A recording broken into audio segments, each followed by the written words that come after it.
3, and so we are ready to get this meeting started. Here's my agenda. It is the September 14th Operations Committee meeting. Myself, committee members Mel Campbell and Tricia Fidrich are here, along with Earl Campbell and district staff. So I guess first, County Campbell's on. You need to talk about that. So we do the Pledge of Allegiance. We have an actual nice flag over there. I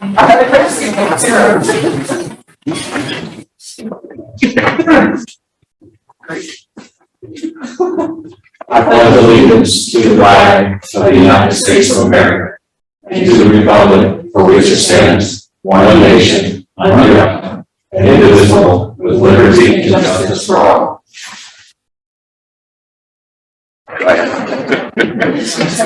It's all timing, right? I tried to get up about this. Okay, so we need a motion to approve the agenda, and I'm hoping that we do not have the meeting minutes available, so we might need to amend the agenda. Do we have a motion? I move to approve the agenda with the removal of the committee meeting minutes. Have a second? All in favor? Aye. Aye. Unanimous. Do we have any public comments? No, ma'am. Okay. So skipping through agenda item I, we're now down on custodial services and item J, and I understand that HES is here to present. Yes, that's correct. And I'll do a brief introduction of who we got here with HES today. First, we got Philip Gilbert. He's the Vice President of Human Resources for HES. Then we have Scott Zimmerman. He's the Vice President of the Southeast for Operations. Then we have Sharon McClendon, who's the Regional Director for the Southeast. And we have Ed Pullen. He stepped out, I think. Ed Pullen. Here again. He's the District Manager for Beaufort County Schools. And my name is Curtis Bennett. I'm the Senior Regional Manager for Beaufort County Schools. But that's the team that we've got here present with us today. This was brought up as a request from board members of an update of custodial services with the year being kicked off. I think also we had talked about, is that maintenance or custodial? We talked about having a biannual discussion. Both of that, as far as that report, that will come in October. We're not ready to present that. So. Okay, perfect. So I guess if you just, Mr. Chairman, do you want to ask any questions? Do you want them to start talking about what they're doing? Yes. My concern is that several calls from employees they're talking about they were promised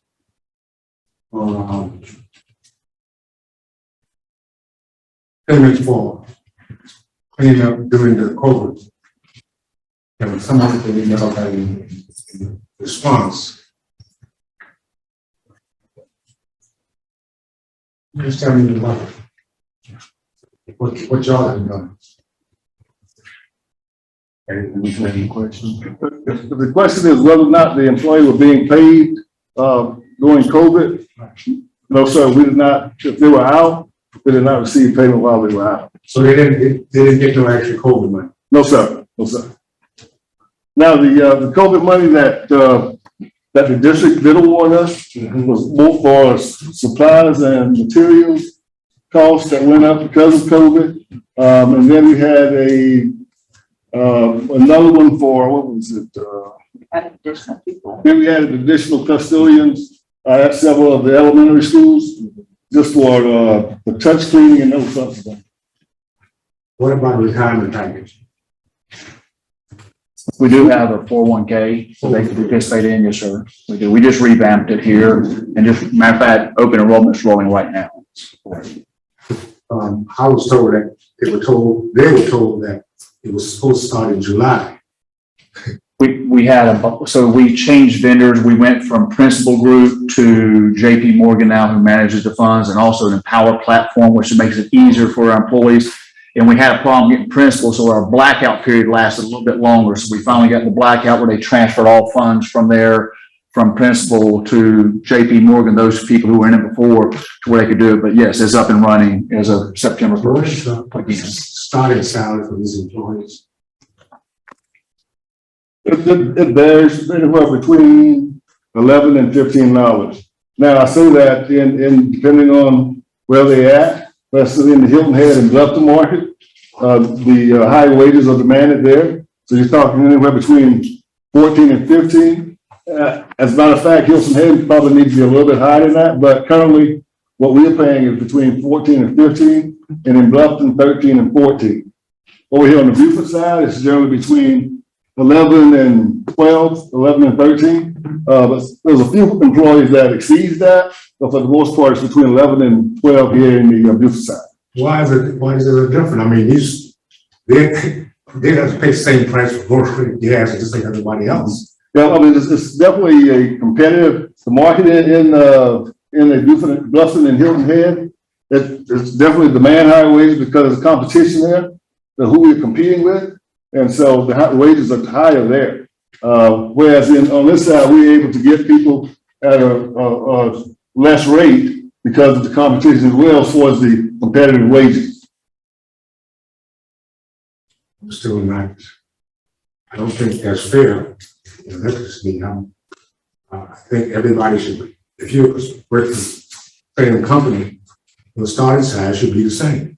It shouldn't be no different from anybody else. Whether you live on Hilton Head or whether you live It's a matter of getting, there's not enough employees on Hilton Head Island. There's not as many to choose from. So, we have to make our wages more competitive over there, or we have to bus people over there. And, that doesn't really work out the way we intended to. And it's just, it's a range. It's high demand. I've been in HR for over 30 years now. I've never seen a more competitive labor market in the last 3 years. When we were fully employed back 3 years ago, when everybody was stealing everybody by trying to get them, come on, here's another 50 cents, here's $1, whatever, when the economy was running. Then pandemic came and it took, 4 million people out of the workforce. So we have to look at, I'm sending out wage surveys all the time, all over the country, where we're having to bump up here. I think since Sherry and I took a look at it, we raised the salaries and went from 50 cents an hour to $3 an hour over the past less than 2 years. The reason I say that is because people can start at Waffle House $13 to $17 an hour.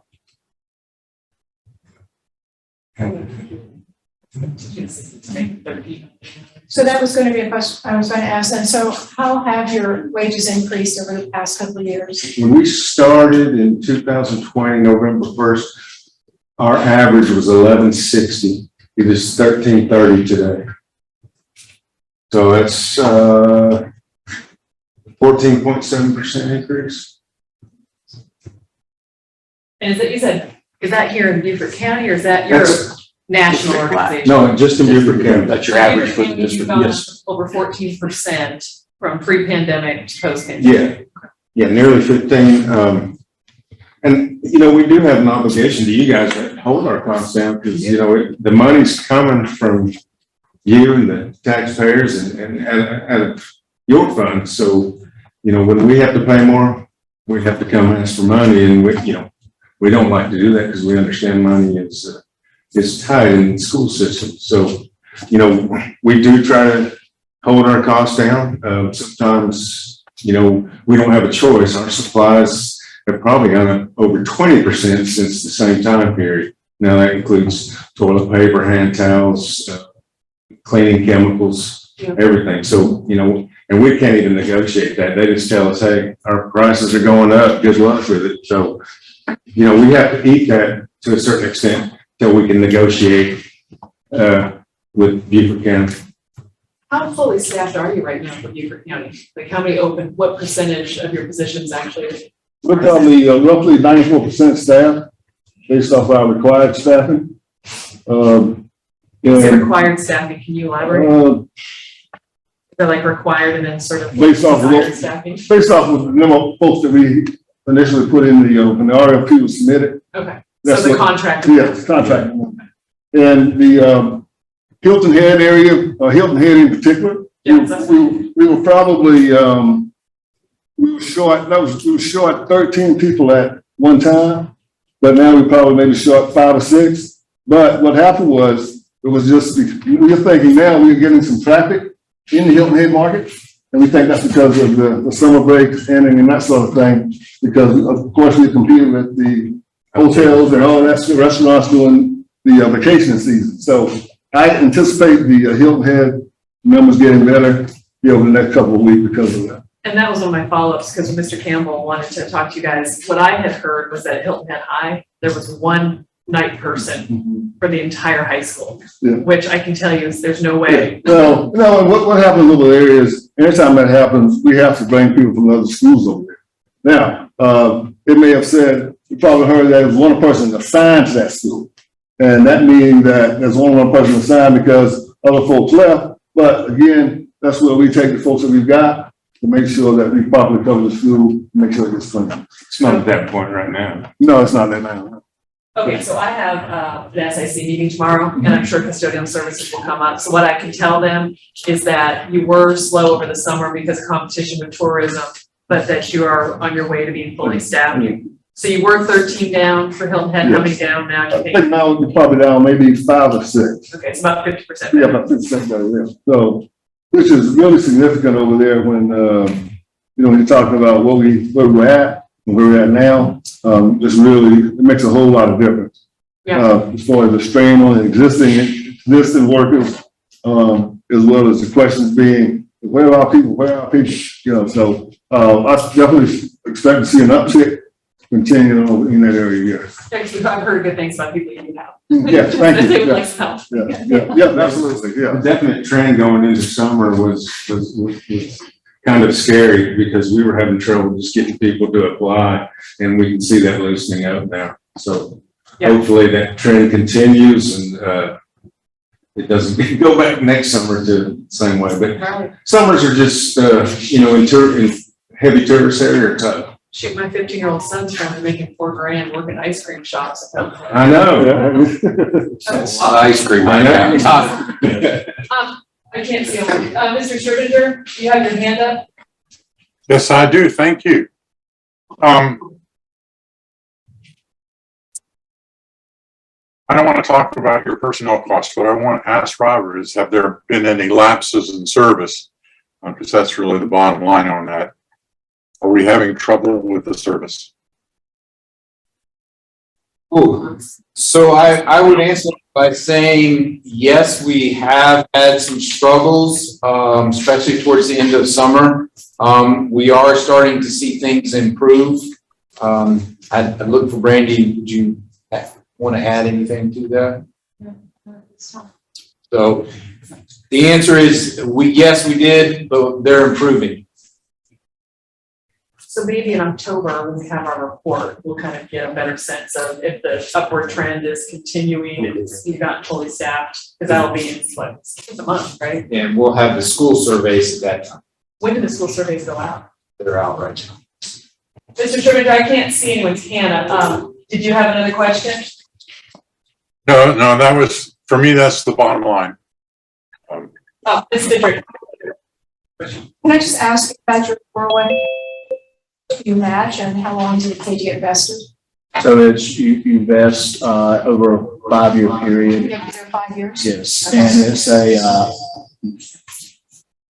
No, it's not. there is a match, especially on how the company does, we just changed that, so there's a match of, I think it's up to 5%. A match of up to 5%? At the top levels. Do you provide some instruction or tutorials or information to your employees about this benefit? You know, because 401ks can be confusing, and a 5-year vested period, you know, I understand that, but that, you know, and that's the way a lot of corporations are going, with just 401ks, but it does take a certain amount of education. So is there some education that you provide to your employees? We're going to the- understand? I'm sorry, but we're going to the Empower platform, which they go on. It has a lot of tools out there where you can pull your retirement down from Social Security, have other stuff you may have invested, and combine it ever and get help on there for that. We had employee communication meetings and handouts and all that we had to get to our employees and did all that for this. But that's why we switched to Empower, because as we grow every year as a company, we want to add better benefits and add better, you know, enhance our 401k and enhance our health insurance and everything. So that's part of our CEO's push is every year kind of add to those benefit plans. And that is for your hourly workers, not just your salary workers. Correct. This year we had a big alignment on all our benefits and we're able to get costs, some good benefits out there for all of our employees across the country. We're hoping to increase that since we got them all experience rate. Hopefully next year we can give us better rates than that. Yeah, please. Okay, so you mentioned how your prices went up for items, and that you just have to pay whatever they tell you it costs and so on. Robert, I believe it was a year and a half ago, whatever, there's additional money, it might have been ESSER funds, I don't recall, that was provided for all of those things can you just talk through that and how does that play in with the concern that they're having prices they have to absorb? But I know we added additional money because we added employees due to the additional burden of the COVID cleaning, for lack of a different, term. Correct. We named it right there. So we did add all our schools that only had 1 day order, which were 5 elementary schools. We did add funding for additional FTE for those elementary schools. Early on in their contract, and I don't remember exactly what we added on sick leave for their employees, Okay. so that was added on. We are talking with them now about raise for employees. Okay.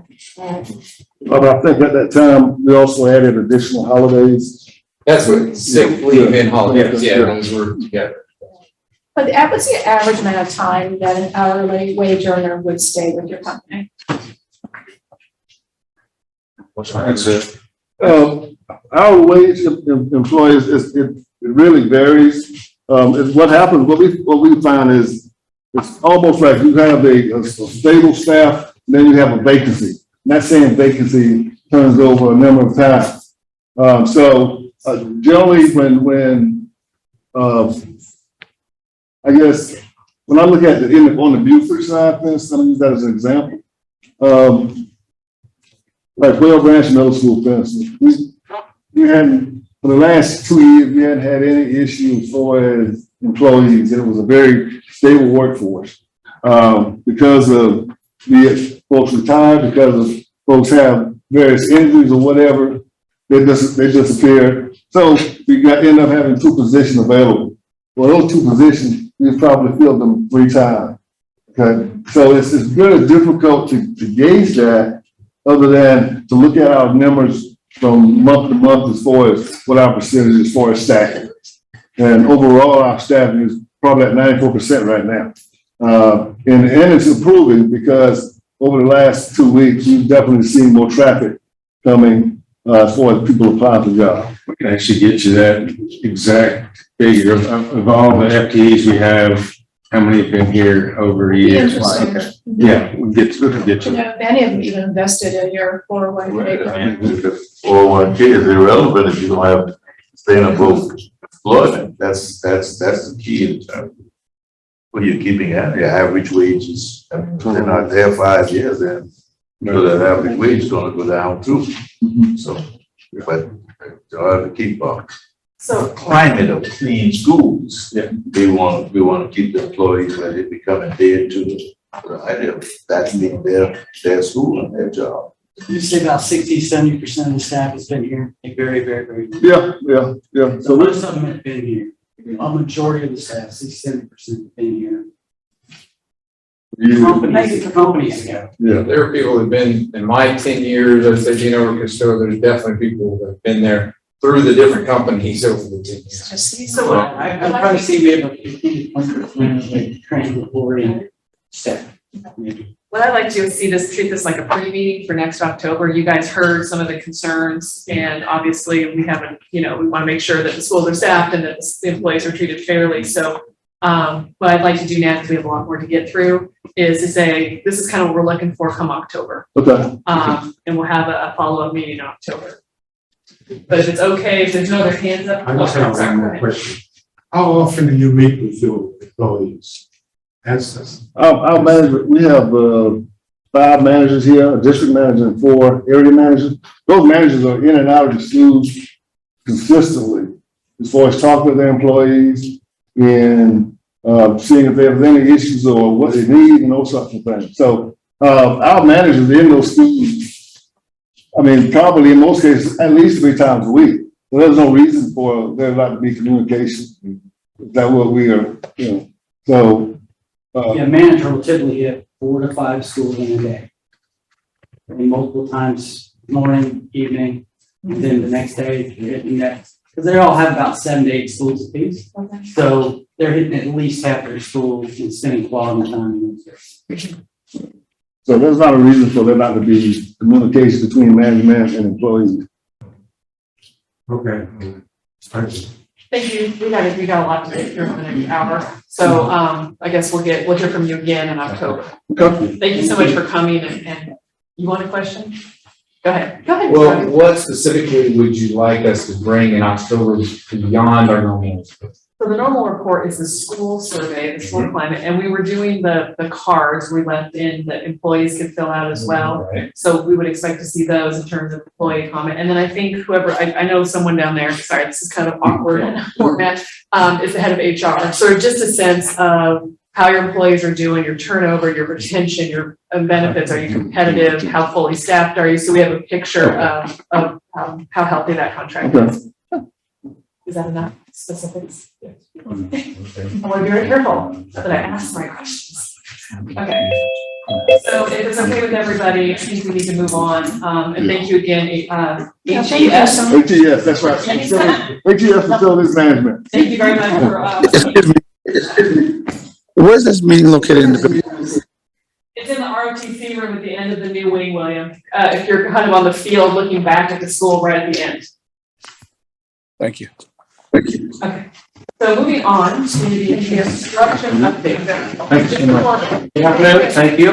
Once again for the opportunity to provide the executive construction update summary for the projects that we get involved in. Long lead items, cost increases continue to be encountered due to the supply chain issues, current market conditions, and inflation. There are a total of 5 yellow traffic lights that appear in the month's project construction updates. First one appears on slides 5 through 7, associated with Battery Creek High School and the ongoing continued schedule concerns due to the various material delays that are highlighted. Robert Smalls International Academy, slides 8 through 11 have a traffic light that's yellow. That once again is associated with that long lead time for the electrical switchgear. We have a yellow light on the 8% project associated with the HVAC replacement for the maintenance building warehouse. We did get a proposal for that work. It's come in over budget. And in reviewing that with Mr. Otting, the decision was let's leave that park for just a little bit and revisit this again in the first quarter of next year. We're hoping that enough of the remaining work from that 8% group of funds will have contingency that will allow us to move forward. But with it being a focus on maintenance building warehouse, we want to continue to string that equipment along just as long as we can. And then, like I said, we'll revisit that come first of the year. We do have the yellow traffic light on the Defusky Island Elementary School project that is concerning the budget and schedule. Recall once again, that was a jointly developed project in conjunction with the county's paving on the island. And because of the county's decision not to move forward with their paving projects due to cost increases and a budget overrun, they have paused that. So our intent is to contact the county again before the end of this year, find out if they were successful in figuring a way to move their project forward, because we really need their project to go hand in hand with ours. It was my recollection that we only were really doing the Defusky Island parking lot because the county reached out to us. So it wasn't because we identified that it was acutely needed to be done, right?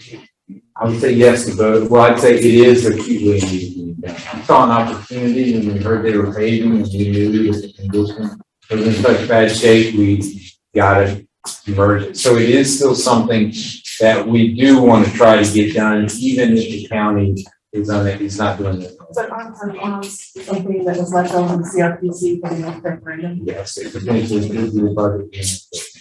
Sorry, go ahead. But I don't want it to miss that it's not still in need. It's still a parking But lot. we didn't independently identify it and bring it to 8%. And to me, the county reached out and said, we're paving, should we go ahead and do it at the same time?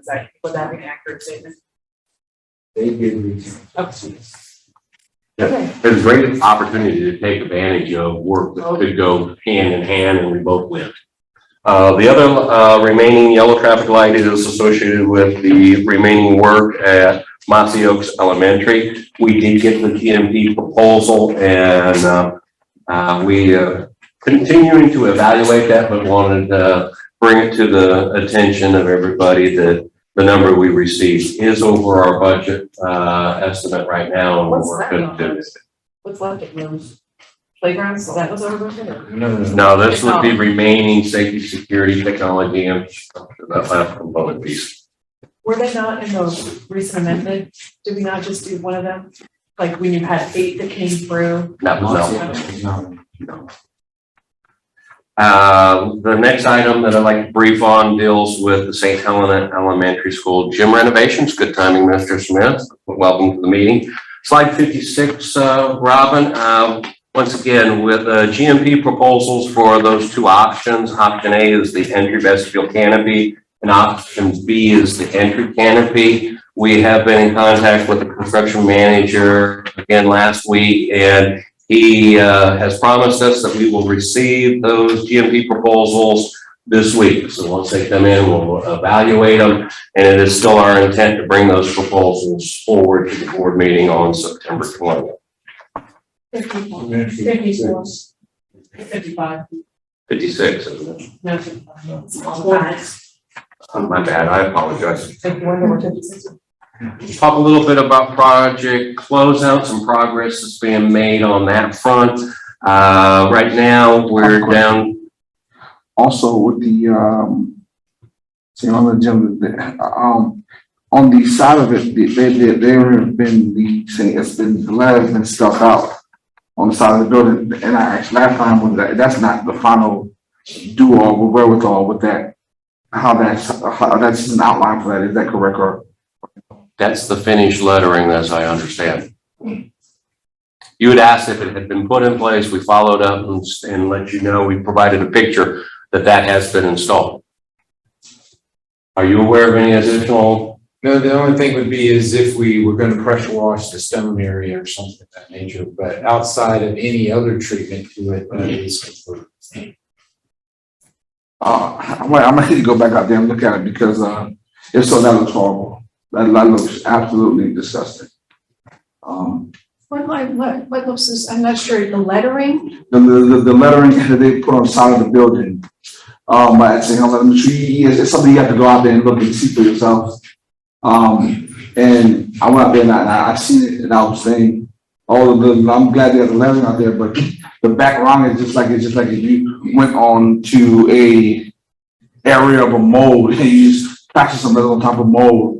So that's acceptable. That should have never. Can I make a request? Can you take a picture? Because I can't get, St. Helena is far for me. Can you take a picture and email it to the committee so we can take a look at it before September 20th? Because I have no idea. If I may, I believe as follow-up to the question when raised by Mr. Smith last time, we took pictures and I sent them to Robin, I believe, to distribute.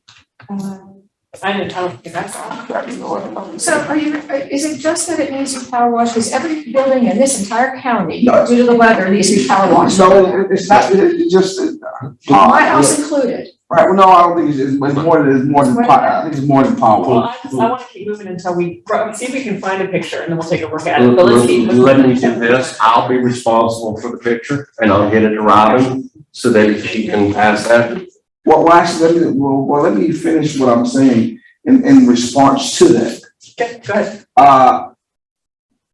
In terms of the lettering, it seemed like it should be some more, maybe something to make it look, welcoming and make it actually, that is there, because down to the lettering is there. we're not gonna do nothing else with it, then it was a waste of our taxpayers' money. Well, so And I that's, just want to make that clear the way, and I have not, and I have asked other people, now other people have came up to me and told me, yeah, we got it, but what else is going within after what my answer, but I've been to the communities as far as it's not complete, they're not finished with it yet, because there's still other pieces they're going to, which is true, because we're still waiting on the canopy and other things that could possibly take place, so I did not lie to you, but that is a concern. I do want to be fair to people, and I want to convey how the community feels as well as I did looking at it. So I that's fair enough. I think that's really noted, and I think we can have that discussion, but it's all theoretical until we can get a picture of it. So we've got 45 minutes to get through all this other stuff. So we'll circle back to it, Mr. Smith. Moving on. I'm done with you. I can circle back to Okay, it. perfect. I just want to put it at the right time. Right, we have 45 minutes tonight. It needs to be said while we're on it. Okay, perfect. Thank you very much. Recapping project closeout updates for FY 2019, 8%. We've reduced the number of remaining projects to close out from 5 to 4 now. And looking at FY 2020, 8% funds, we're down to 5 projects that need to close out. Regarding our referendum projects at slide 76 and 77, Robin, unless I'm off still by a slide. Information is now provided for 24 of our referendum projects. 10 project closeouts have been completed to date. This is 5 additional from the last report, and the last report's prior yellow traffic lights regarding those handful of projects that had taken longer to close out than anticipated. Those have all been cleared and closed out now, so there's no yellow lights there. We continue to work on closeouts on a weekly basis. Referendum financial expenditures through the end of August now total $155,156,766. I'm going to skip over the mid-program reset because that's our next agenda item. I'll go into more detail there. And the last item I'd like to share is on slide 86 for community outreach. The Hilton Head Island Middle School, September 22nd, groundbreaking ceremony I felt was a very well attended, successful event. And for those that may not have had the opportunity to be there firsthand, I did put in a link to a video that's posted on YouTube, so you can watch it at your pleasure. Yes, Sidra. So Mr. Corbin, it looks like there are 1, 2, 3, 4, 5, 6, 7, 8 projects that are due to be closed out quarter 3, 2022. And it's quarter 3, it ends in September, right? How close do you think those 8 projects are being closed out? They're very close. Very close? Yeah. So you anticipate that will stay green and not? That's our anticipation, but we got to run through the process, and if we have any speed bump, we're not going to close it out until everything's done. Yeah. But we're preaching to the PMs that yes, we got to get these things closed out because it does play a critical role in the program reset. I imagine, yeah, okay, thank you. Any other questions on the update? Nope. Good. I'm sorry, I can't see with hands. You have one, and there was just a constituent that is very, very concerned about Battery Creek's field and availability for their homecoming, which is a week from this Friday. And this constituent is concerned about, you sent this letter back to him, but could you share that and just not the exact letter, but it was, his concern is about it being available for the 23rd, which is homecoming. He was actually kind enough to fill out one of our public comment cards to speak at the clock. And if that helps you, Robert, as to what he wants to speak to. Well, basically what he is saying is he's concerned that it's not going to be ready for football. Exactly. They have already rescheduled previous games because they missed previous deadlines. The contractors committed to do everything they can to make it available. There is, I don't remember the date, there is no OSF inspection between now and then. We don't have any concerns with that. We do, if there are any issues, it's about water to the building. And that was the issue prior. The restrooms? Yeah, so that they can operate. So water was hooked up to the building. Then that meter formed a leak on the Beaufort Jasper Water and Sewer side. They're responsible for replacing it. So as of right now today, there's not water on that building. And Beaufort Jasper had issues elsewhere that they've been pulled off of and have not been able to repair. Now, the contractor is committed that if we do not have water on the building, they will provide portable restrooms for the event. So, everybody's working hard to ensure it's ready for the football game, but there are still some hurdles. It looks like everything should be available, but I would be wrong not to point out that we could still be required to put portable restrooms. Okay, so I mean, I But think we're that's, committed to doing it. right, and the Jumbotron will be working, all that is up and ready, and, Yes.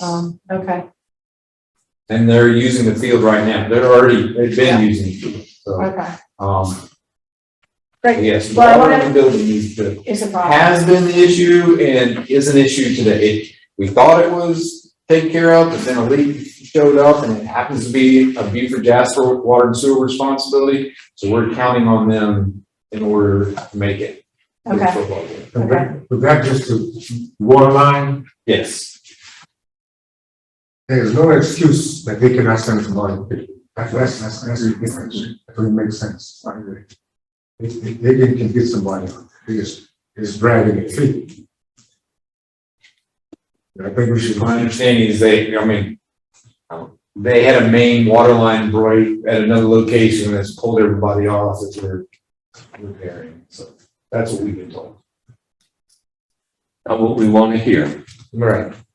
but we're doing everything to push this along and to encourage them to return as quick as possible to fix it.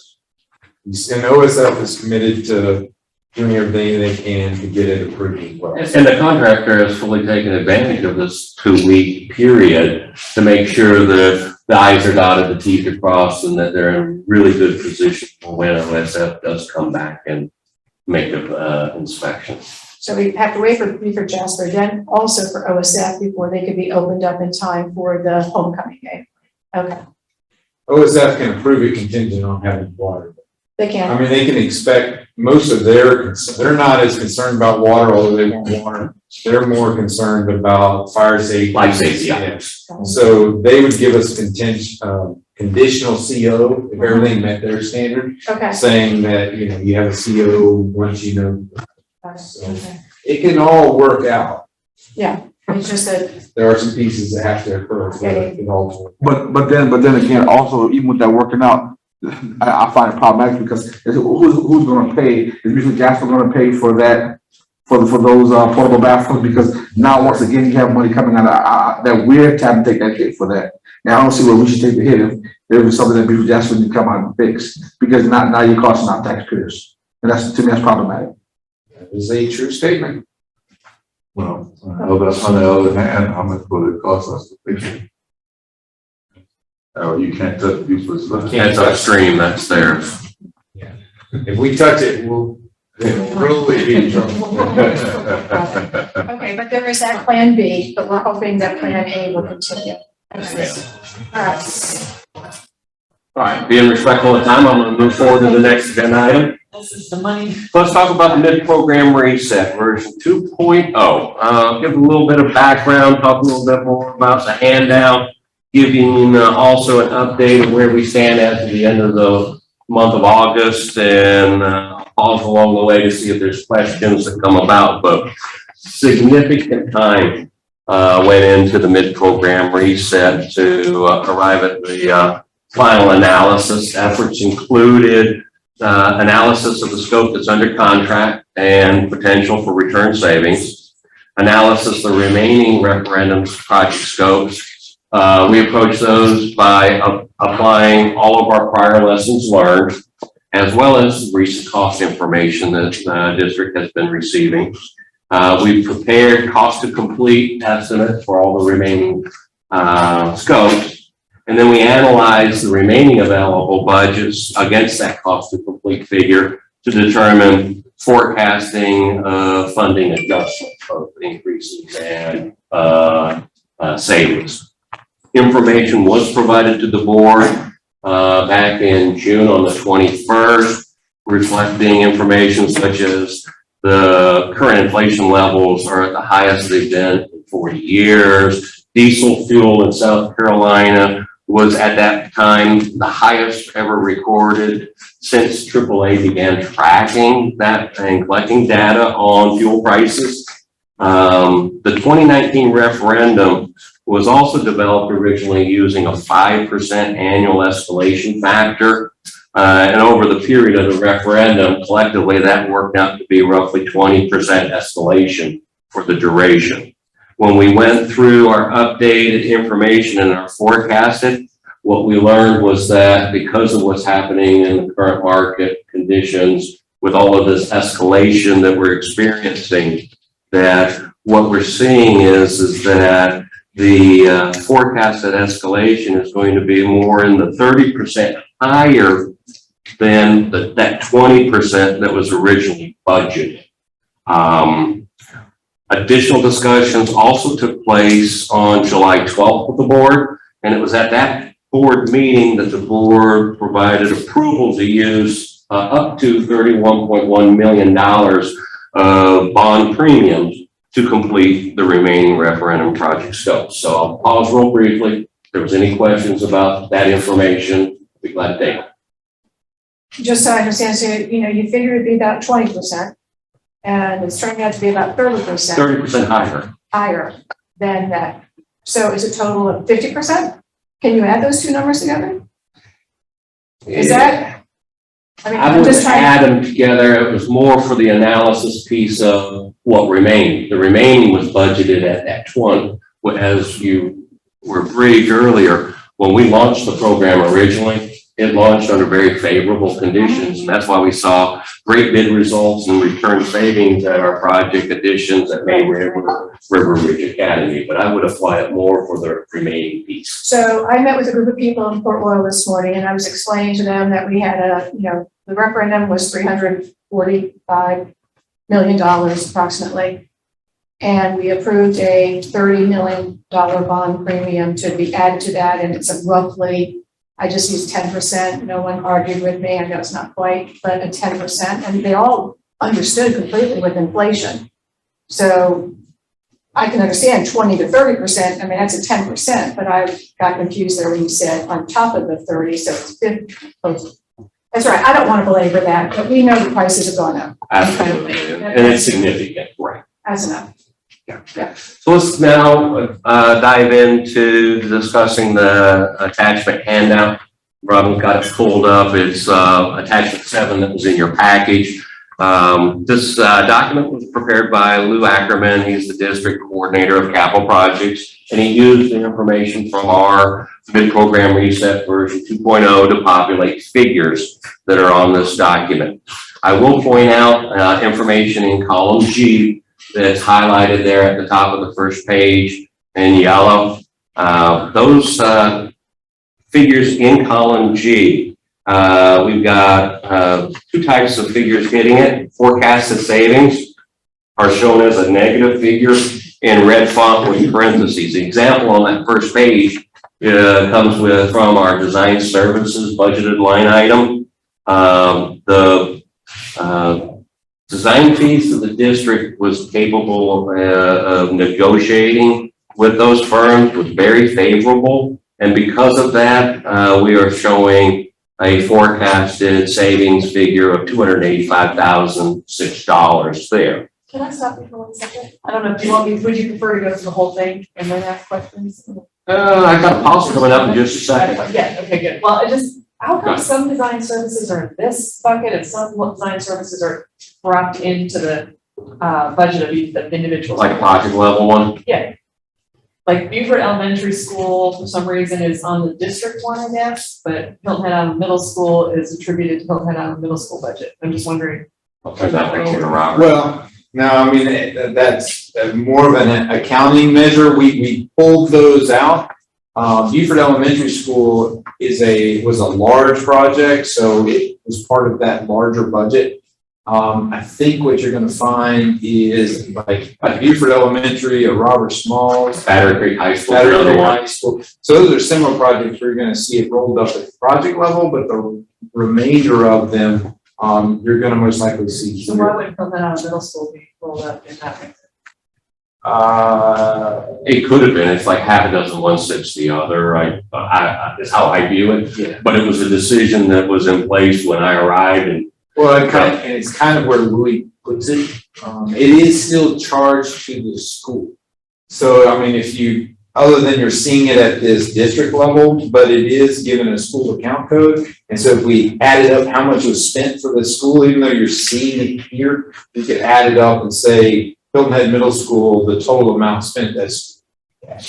I just was wondering, because there's some Hilton Head Island. And I think part of it is we did change at one point, go from one methodology to the other. Okay. I'm sorry for interrupting. no, that's a good question. And like Robert said, any of that use from the broader bucket that's on that first page is delineated in detail right below it. And like Robert said, that account code that's there is unique to the school level, so that if you ever wanted to find out, what was the total at St. Helen Elementary, you could capture those design fees when you ran your report because of that account code. Moving on to the example that I'd like to do is on the 5th page, last page of this document, for the forecasted increases, looking at the information for Hilton Head Island High School. You'll see there that the mid-program reset is showing a forecasted need of additional funds of $3,431,006 to complete the remaining athletic scope at that campus. The other thing about this is at the very bottom there, you'll see that there's a couple notes underneath of the table that talks about the math that arrives at the amount of additional funding that was needed is just under 31 million. And then column H in this document was provided so that for those that are interested, they could see from column E what the original appropriation amount was, what adjustments have been made to date, and then plugging in what we're forecasting from the mid-program reset, the adjustments, and what that revised budget would potentially be that's forecasted. So I'll pause there again. Okay, I have a question. I figured that I plugged in some pauses on purpose. So, I mean, maybe this is not the right place for this question, but my general question is, you're talking about Mossy Oaks being open. Let's say it's over 1.5 billion. You have about $30 worth of margin, right, between the 30,997,000, right, it's really hard to read, and the 31 million bond premium. I mean, there's no slack. So where's that 1.5 million going to come from, or who makes that call that where does that money come from? If you've got nothing. You're at the very tip top of the ceiling of what we've got without sort of making a call. I guess the easiest way to address that is with the mid-program reset that was performed, we identified increases and we identified savings, but there are also opportunities for additional savings to come forward that weren't modeled. We couldn't get to brass tacks with some of these earlier contracts, but we knew money was coming back. So we forecasted a portion of those funds, but what we're beginning to see on some of this is that it's more favorable. And we're taking that into account as we close out projects so that we can do a running total and make sure, because right now I did a quick update with the latest information coming away from the last board meeting where additional bond premiums were used this month. We are still tracking to the good, and at this time, I still feel comfortable that knowing that Mo's has a concern with the number that we received as we go through that, I believe I'll be able to find those additional dollars to cover that overage and still have these funds. And I'm going to talk next where we are with those dollars currently. I think that's great, and I have confidence in you, but when you say you're gonna find them, my concern is where? Like, if you need that's my concern. If you remember Start shuffling money to some project. that first summer of 2020, those larger packages that were awarded on multiple different projects, that's where those dollars are surfacing.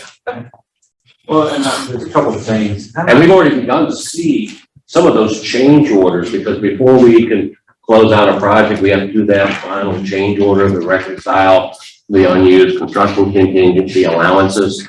We are processing some payouts with 2 of those change orders in it, and they have a good amount of funds that weren't modeled, that are going to come back.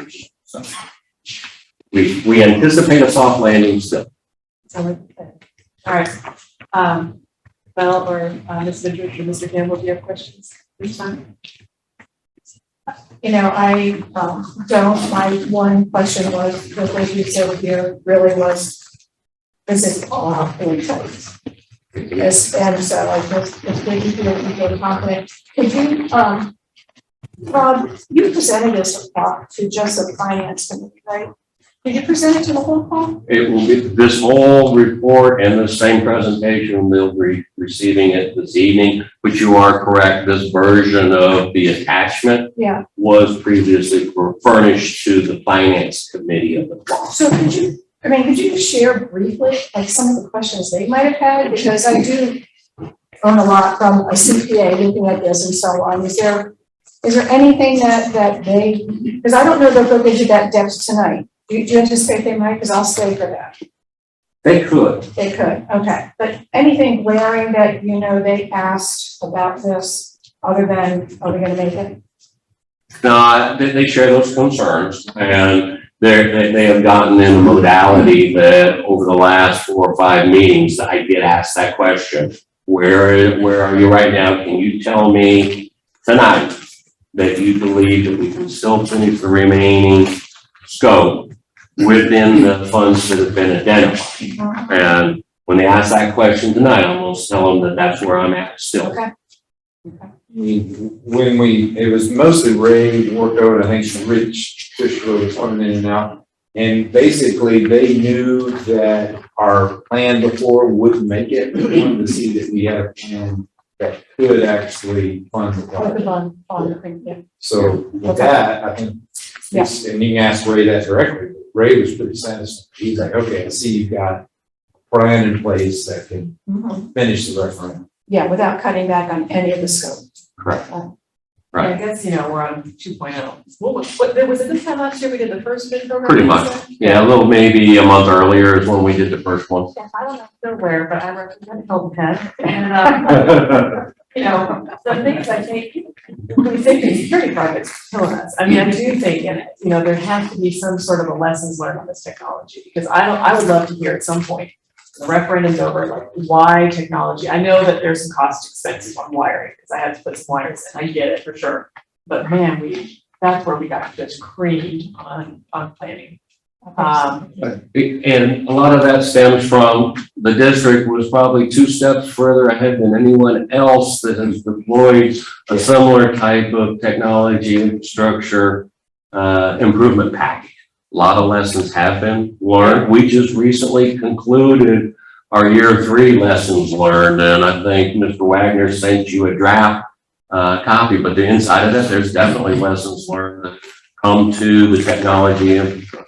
Honestly, that's criticized, because I think technology is hard to predict, but I'm just saying, as we're gearing up for the next referendum, to recognize that was just a huge cost overrun. So I guess my concerns are, since how many big projects do we have left? Because, I mean, we've done a program on Beaufort, and I can't imagine having seen these other projects go through that we are not going to hit the top of there. And then we've got, I think, this additional $3.4 million in the Hilton Head Island budget is that field house project. You've got the additional field house, you got the renovation of the existing field house, you got upgrades to the softball facility. Right, but 3.4 additional. That's all needed to go through all of the remaining athletic scope. Yeah. There was almost 4,000 cells of data that we analyzed to arrive at this end product. Right. So we turned a lot of the different stones over, and I don't have a project count with me tonight, but I do have some figures that will put things maybe into perspective in my next concluding portion of this mid-program. If I could cover that, I think may have some of the answers you're seeking. One other thing though, but as far as you said, we just started, all our big projects are out. We don't have anything large I mean, we have the safety security schools, which we've done for all our schools. There are no more, when I say large, they over $5 million. There is nothing out there left. But would I be wrong in saying that both Battery Creek and Robert Smalls, after we've gotten the GMP, we've had to come back and get additional funds? No. As a matter of fact, I mean, I don't think, correct me if I'm wrong, We we got have some. not gotten additional funds on any project once the GMP is certified. We do on one, Robert, at Robert Smalls, we are showing a forecasted increase on the mid-program reset. Phase 2. Phase 2, 1.2. If you remember when we awarded it, we held back, including that phase 2 site athletic piece that we wanted to wait to the end. We, under the original mid-program reset, we modeled that there would be enough money mined from the original construction contingency, but because of the challenges that have surfaced, this mid-program modeled an additional 1.2 million from those funds, but that's included in these updates, the bottom line. I'm not critiquing the process, I'm just saying, I'm looking for the plan B here. I think this is plan A and we squeak it in, but plan B, what happens? But go ahead and conclude. So with the program, with all of this, the key to take away is program contingency log will continue to track all use and return savings. So with that, as we look at where we stand now as of the end of August, there was no project level transfers of funds back to contingency in August. None were modeled. The total contingency used in August, y'all saw the long list of projects that we brought in for award. We used $22,287,172 in August. Now, that left us with a total remaining available contingency at the end of the month of $14,388,988. That figure comes from the remaining funds from the original program contingency, and those are tracked to question 2. We've already exhausted question 1. But we also have $13,870,443 remaining out of the bond premiums. That's how you get $14,388,000. When we look at that financial report that was provided as well, the amount of money that remains is $61.7 million out of all the funds to date. That's 16% roughly, is all that remains still to be put under contract. And when you look at that figure, it does include that $14.4 million remaining contingency.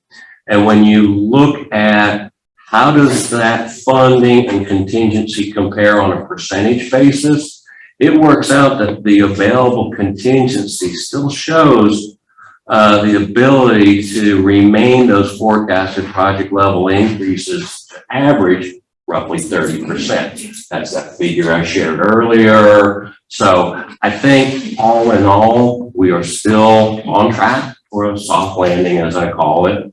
And I hope that having this information in front of you helps to understand how those extra dollars will be applied to the various projects, as well as what we're forecasting to come back. Great thing is you've been accustomed to seeing and receiving on a monthly basis that contingency log.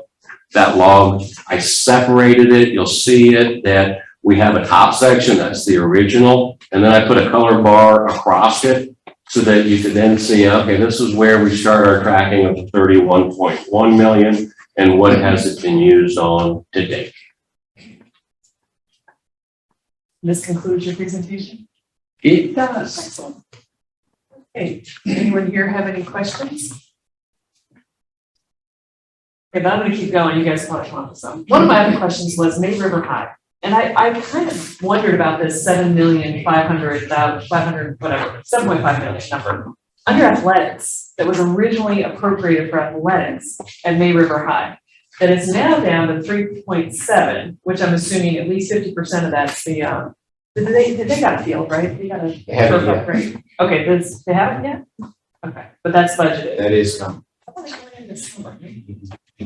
Battery Creek went in this. Okay. Why do we have 7.5 budgeted for May River? Over budget. But what was planned to be there besides the field? I mean, this is our newest school. Well, as far as, that's, when you look at the list of projects, that's when money was needed to complete the projects. So then I was like, well, what, the Cade expansion, because I thought maybe the Cade expansion only had 700,000? What kind of Cade expansion, just put in a new stone? Advanced design, was all that those funds were ever intended for. So those are the design funds for the next referendum, those Cade expansions. Right. And have they been, under contract, bid, RFP? They are starting that. So we have someone already working on the case. Yep. What I'm looking at the May River. The version 2.0. Page 5, second project from the bottom, May River High. Okay, that was one of my questions, it's just how we went from 7 million to 3.7, you know. Well, if there's a silver lining in that line, this one was budgeted on the heavy side, and as you know, we have encountered some of the athletics that were just the opposite, a little on the under. And, you know, once again, a lot of preliminary budgets, and calculations, you'll have some that are high and some that are low, and your goal is that the averages over the course of time. But that is one that we believe can deliver on the scope that was promised, still be able to return those dollars. They took it off the website, I don't know where the scope was for May River, because I was gonna check what was on the original scope. Back on. I know they're working on restoring that, but once they overhaul the website, I haven't found it since, but Nick Philo with my office is working with the district staff to restore that information. We do have a copy of that we captured when we arrived, so if that needs to be utilized to put those PDFs back up for each of the projects, we can do so.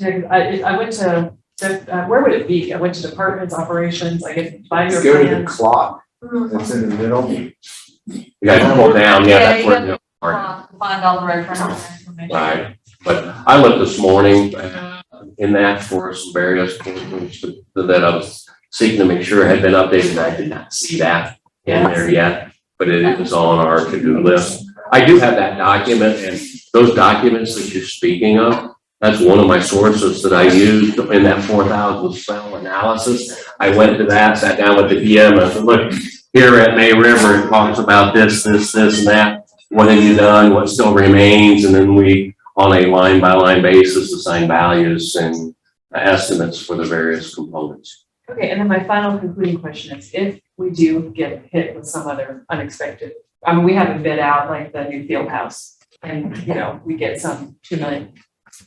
Can we use 80%? Are we gonna have to find money to take out of other projects in the referendum? How does that get handled? That would be up to the board. So the plan would not be to use 8% unless that could be, if we got in that position, we can bring it forward and put it in front of the board and y'all could decide. It is, you could do that. If you needed to, you could supplement with 8% funds. Along the way, we even talked about that, you know, instead of using the bond premiums, we just had bond premiums available, which seemed a natural fit for this situation. I think people recognize it's unprecedented. I just don't want to get in a situation where we've got another couple $1 million and we're, you know, sounds like we have some contingency plans that we could put into play where we wouldn't have to come back, so we'll take money out of other projects. And because we're so close, you heard me say we're only have 16% roughly remaining. I can see the finish line, and we have a waiver. I don't want a waiver as we approach that finish line. So mid-program version 3. Please. I'm promising there won't be, but. No, that's the publication materials that came out that have a picture of the hands. That actually was the pre-referendum educational materials that were handed out, because people do have those that say this is what we are expecting to get. Is that our old website or new one? And you got that from the clock? Yes, I just go click on the clock and then I went down to On referendum projects, and then it has project reports. Right, and you'll see. Schools, Those are all project reports through the end of August that have been now posted, so it's current. You hit on the history, well, History of the 20. I think if you go in there. Okay. So, Rob, can you just explain to me again, and I know you probably already have, but like, for instance, I'm looking at Beaufort Middle School, right? And when you look at technology, 1.8 was appropriate, and then the mid-program reset, additional 3.4, so now you go from 1.8 to 5.2. So talking about lessons learned, is that, I mean, how do you go from a 1.8 to a 5.2? And then, like, Hilton Head High Athletics, a 5.6 to a 9. I mean, I'm just, where in that process in the beginning, I mean, how did those disparate? I'll take a stab. So one of your factors is inflation. Absolutely, I mean, right, so but that's you're- like 50%. Yeah, so when you're talking Hilton Head High School as an example, the athletics, that's primarily inflation, or one of the big factors, inflation. From 5 to 9, I mean, 5, 6 to 9, so you are talking close to a 40%, Yeah, at the end, 40% increase in price due to you're talking inflation. year 4, Yeah. where you start, then, yeah, I mean, I would say inflation is a big. You predicted 20.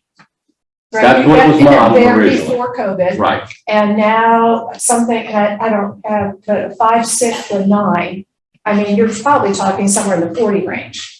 In their rough estimates, there may be some other factors that. I think it's a comma. Yeah. What Robert's talking about is the escalation Right, and current market conditions. The other is analysis of what the original figure was. well, and also what the original scope, and so. I'm not wavering off of that So scope. none of So if the this- scope said I'm doing a new field house at Right. Hilton Head High, renovating the existing, that's still sticking to it. Calculation with the market price was original. And Yeah. also, Oh, that's right. when it went to. I'm gonna say the Beaufort Middle, I guess the technology piece, what we took on, no one else has done. Right, No one else that we're aware of has gone into old school buildings and completely redone their technology to what we have. And we can't find an example of that. So there were square foot numbers that were used as basis for that, but until you actually get in the project, you really don't know what individual projects need. And we have an example, and Mossy Oaks is a prime example. It's a small building, Yeah. but the layout of it made it very difficult to do it as a small building. got So it. those square footage numbers are off, and then, of course, the generator needs adds to that, where those closets are, because of the size and the shape of it. And how many of those new closets you need, because once you decide to add a closet, by the time you build it and put stuff into it, it's $100,000. Yeah, it adds up quick. Quick question, in reference to you people watching, Thank you. when you say technology, what does that mean? What does that look like? What So does that consist of? pretty much what that means is gutting all the technology in the building and putting all new or mostly new technology back and creating what you got. And what's driving this is the PA systems and cameras are IP based. So what that means is they're all internet based. That means each individual camera has a internet wire going to it. You can control that camera, that speaker, that it gives you a lot of flexibility. Previously, we were audio visual, which means there were maybe sound wires and things, but not going to the internet. Every speaker is controlled by a switch, every camera. So that means now your technology closets have to be much larger. So we've increased the size in areas where we didn't have technology closets before. They're life safety systems, so on our technology, so that means we have to tie them to generator. That means we have to tie every closet to generator. So there are way more wires now in that building. There is generator power going to significantly more locations, which means these buildings, if you start talking about, the building of things, we're ready for it. But, that's what we do. Is that enough of an explanation? Maybe you're ready for it. Well, I mean, Because technology, I mean, we're. Why don't we get up to? Yeah, trying to go. You always Pull all those white out. but we really, A lot of mess. yeah, we've really converted Yeah.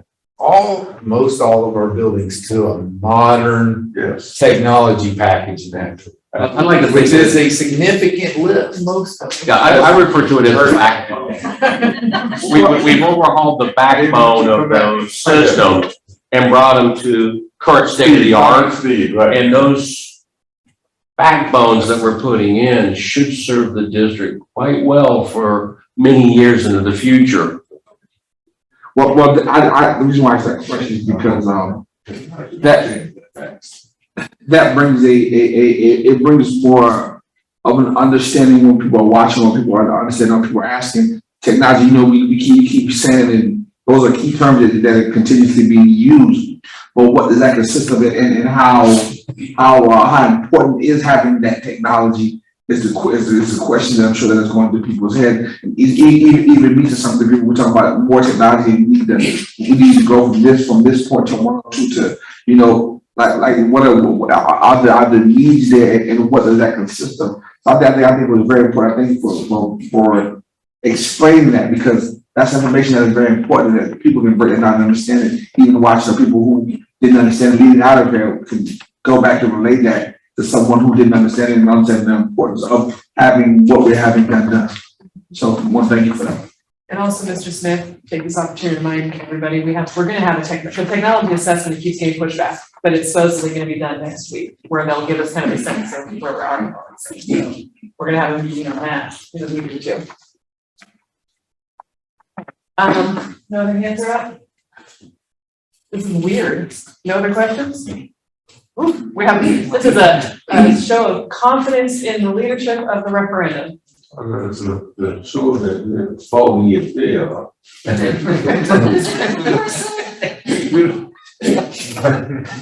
didn't have such a charming chuckle after me. It's hope that there was value, but Well, that's all you got. everything else.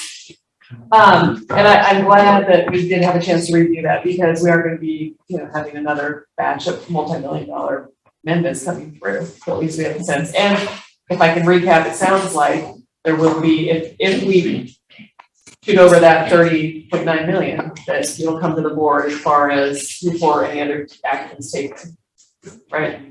Like there won't be decisions to. Correct. If I see any speed bumps, that will purpose and be brought forward ASAP.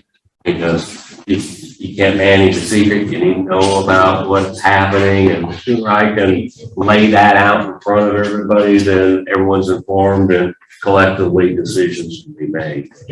Like I said earlier, right now, end of August, things look good.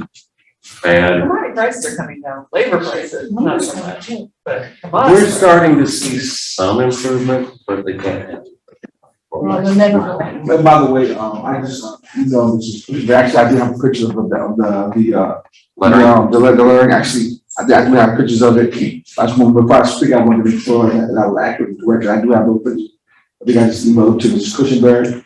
So in the meantime, thank you very much. And I mean, I can't even imagine how much time this takes and effort to ensure the numbers are correct and to provide us with the confidence that we are going to be able to get there to the finish line. So. Well, thank you for those kind words. It was a Yes. very monumental one. Well, One that we were writing to, and we thought it was, imperative to do. And, but you thought that the first reset might be enough, and then it's. well, as I mentioned earlier this year, when I saw what was happening, it was like, we gotta do another one. Because I can't feel comfortable anymore, because when I gave you the first one, I felt really comfortable that things looked favorable. But once that started to change, you immediately started to hear I was working in the background and that this was coming forward, and we brought it just as quickly as we completed it. So would you please express that to Mr. Ackerman and everybody too, because this takes a lot of compilation and organization and stuff, so thank you. Okay, I will take off my to-do list to fix then, but I will still follow up with Nick Isla with regards to where we are with reposting those original scope docs. Okay, first thing, power wash. Oh my gosh, look at that, and that definitely needs power wash.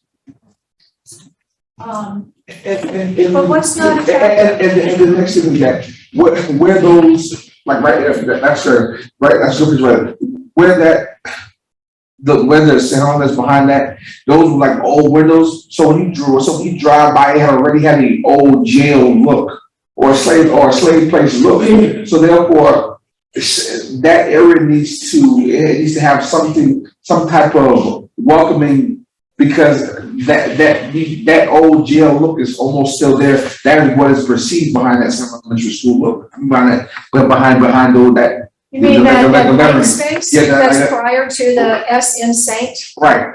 Well, no, that whole, because there used to be windows there.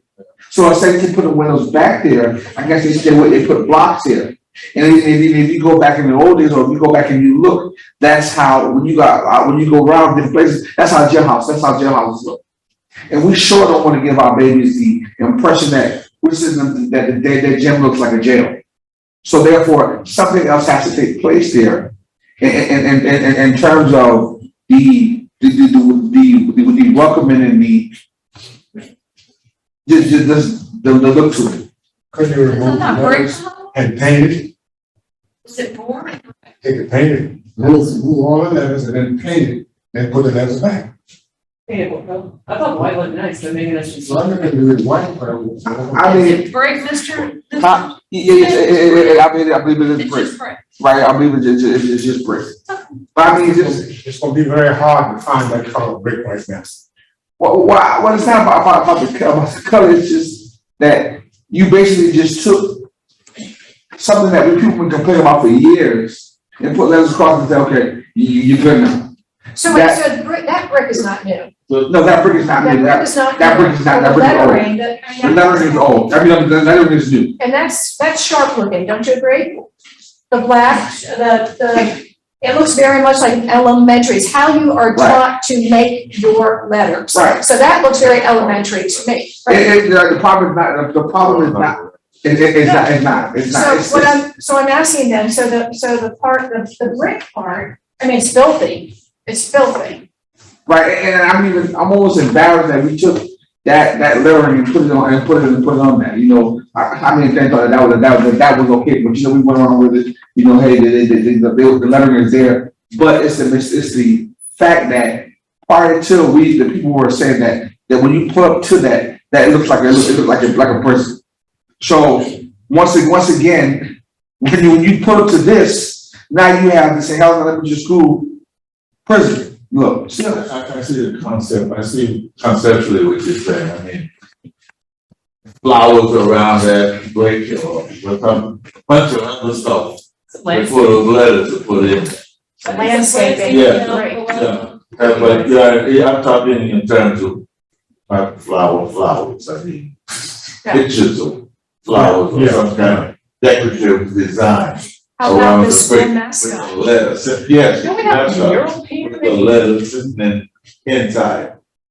I mean, the mascot right before the. Right there, there's nothing there. What is? There's no real feeling there.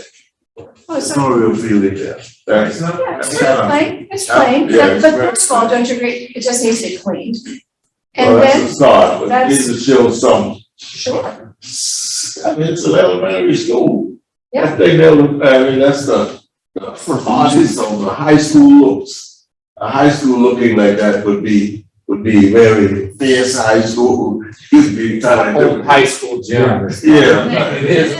it'd be really cool to have Yeah. a panther, a depiction of the logo, you know, the mascot, and like, see it for Robin, just where you have that brick that comes out, the vertical brick, right? You have to the left of that open space, yeah, right there, Robin, thank you. I do think. Just put a picture here or on there something. and kind of break up that Yeah. monolithic look.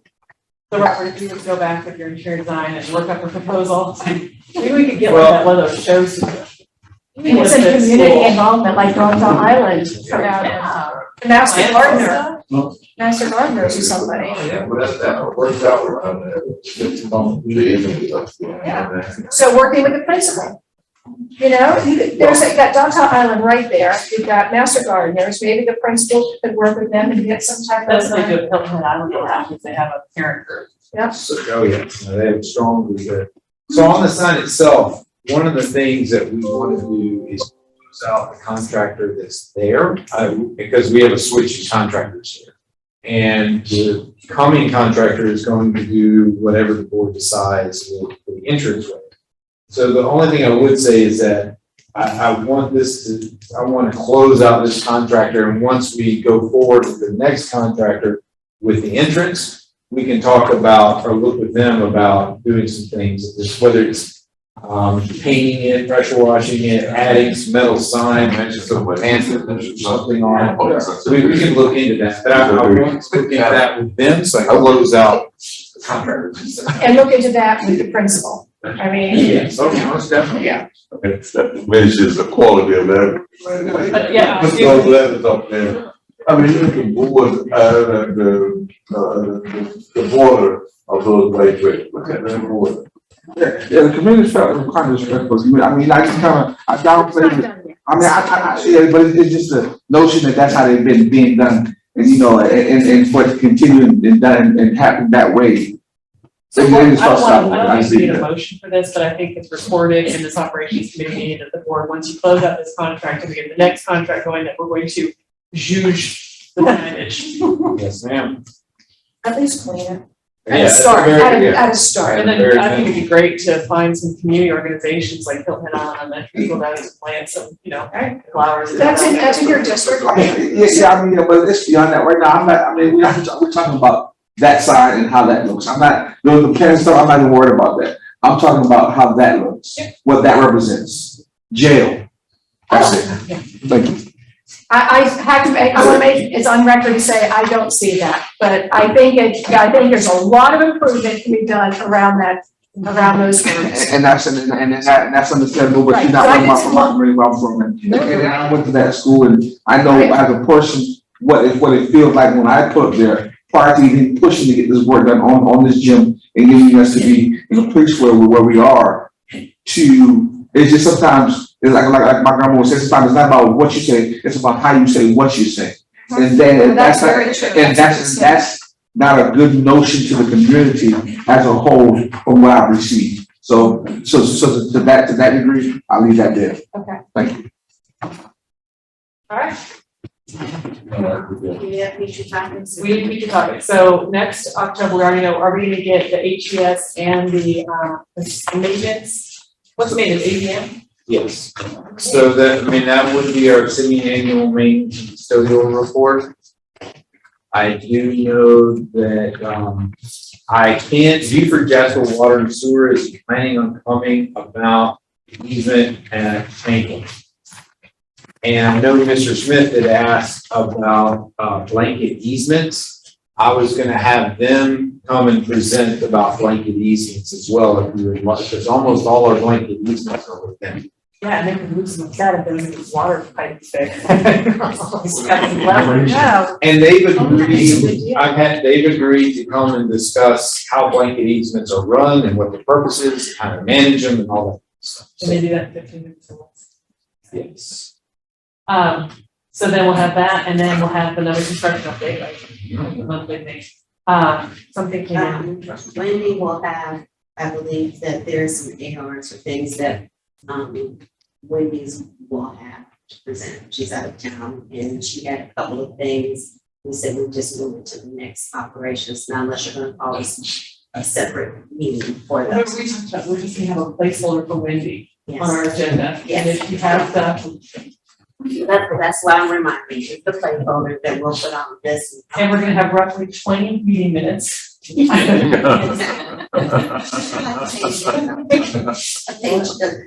each. Something just popped in my head that I'm supposed to do. The title one that That's an AR. that's the name. So that one was going to be That's no, next month, but it was scheduled to be on its own. Yeah. So my question is, are we scheduling it to be on its own again, Yeah. or is it going to be with the other ARs of Wendy's placeholder? Can I get back to you on that? Yes. What other issues? I'm stalling for time. Oh, the one thing that I think needs to be brought up that I want to make as an announcement, on Monday, they are taking back up the Beaufort High, traffic thing. They got so much pushback on the 4-lane expansion, that they are now talking about doing nothing. That's one possibility. They're also talking about, I do feel like that 4 is floating out there still. I don't think we're done with that yet, so that may be something that we need to talk about. And that's in county council session or a Public facilities is Public meeting on Monday, Okay. and Eric Greenway and Stu Rodman gave us a head up, said that it was coming back, and they said they had overwhelming pushback on their previously unanimous motion to widen that to 4 lanes. So they're thinking, and one of the things they said, how would that impact school traffic? So maybe, something that we need to take up in October to talk about, or we'll see what happens, I guess. How would it impact? If they do nothing? Basically, they wanted to know, like, what are our thoughts about the traffic there? And I asked you, and you're like, fine. It was never done as a traffic problem for the school. Right. So I don't know what's gonna happen. I'm gonna try and go to the public facilities meeting. I think you're all welcome to attend. And then we'll see what, there may be something that comes out of that in October as well. But that's just kind of, Out of today's meeting, the guys that were here for our, sorry, what was that one? the guys that were here for the beginning of the meeting, I heard Mr. Campbell ask them a couple questions. Are they coming to the full board to discuss that as well? No, we're gonna have another, we treated this like a pre-meeting, and then they're coming in October for our semi-annual review of the custodian and the maintenance reports. And we gave them a bunch of our concerns that they're gonna address when they come back in October. And when they come back, are they just come back to this committee, and then come back to the full board as well? Yeah, like they usually do with our biannual reports where we get the surveys and those cards they left and the employee feedback and all that. Right, but those things go to the full board too as well? Yeah, they have gone to the full board basically as like a consent agenda item, more or less. We approve the report. Yeah, it's a report to the committee. But HES and ABM don't come on their own to the board. We just report out to the board in the committee report. And then usually we do have a motion to approve the report, and that we in the past have put on the consent agenda. So we'll see if that happens this time. When your contract expires? So, HES in year 2? They're in year 2. Of a 3-year? Well, it's a 3-year with 2 1-year extensions. So it's up to 5. So would it also be willing, it would be interesting to have the nutrition group come with their first sort of report as they've gotten their food service rolling. Does anyone want to talk to them? The new food. Is that under finance or under else? Oh, right, it's food service and finance. Food services under I think if they're gonna bring samples, they can come to us. Yeah, well, let's leave that. I was just trying to think if there's anything else that we need to address. But I think that will do it for future topics unless someone else wants to email me. Okay. Or Art. I think there's some things maybe there. Well, we have HR stuff. Well, there is a potential of a Robert Small easement. I haven't heard it yet. So if that comes up, Robert, I think they might need to have an HR. Bringing it back again? this is I don't think we brought the Beaufort Jasper with the neighbor. No. This has to do with sewer. Okay, yeah, I didn't know the question. Jasper activity. Yeah. Do we want to have an HR meeting between now and this meeting is kind of October? Ask some questions. I'll eliminate it. But facility wise, it'll be 1 month. So what's the date now? The next one would be October 12th. Second one? Second Wednesday in October. Yeah. I just want to. Amazing. Yes, let's do a motion with her. Yes. Right. And as a reminder, we do have a pre-block meeting tour, the work that's occurring on this campus. The business plan going right there.